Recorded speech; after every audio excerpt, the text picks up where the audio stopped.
Hello everybody! Today we are going to be making some moonshine. Moonshine!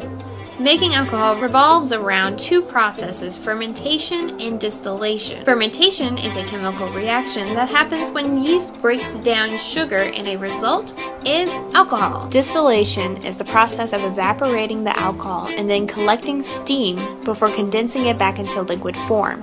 Essentially, what comes from these processes is ethanol, which is also known as ethyl alcohol or grain alcohol, which is made from a fermented mixture of corn, yeast, sugar, and water. And in the end, this is what an alcohol molecule looks like.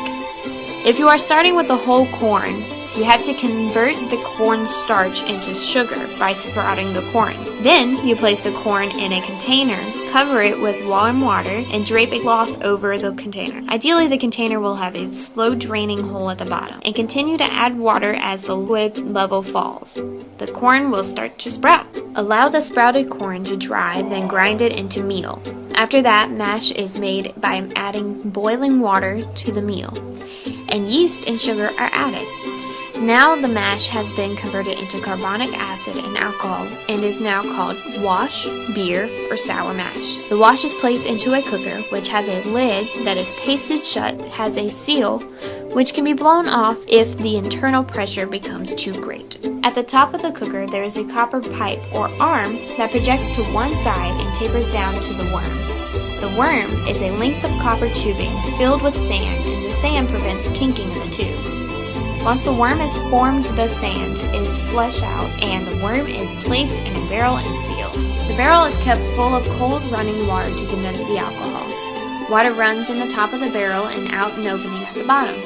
A fire is maintained under the cooker to vaporize the alcohol in the wash.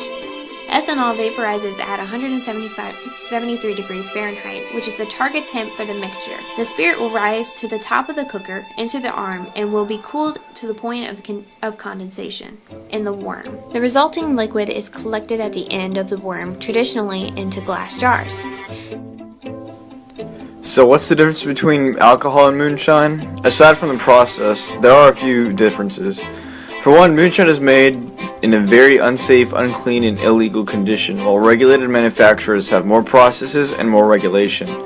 Aside from the overproofed and illegal substance manufactured is cleaner, of more impurities, and for the most part, aging is the biggest factor. It allows the alcohol to gain color and let the kick of the alcohol less strong, so you still get drunk.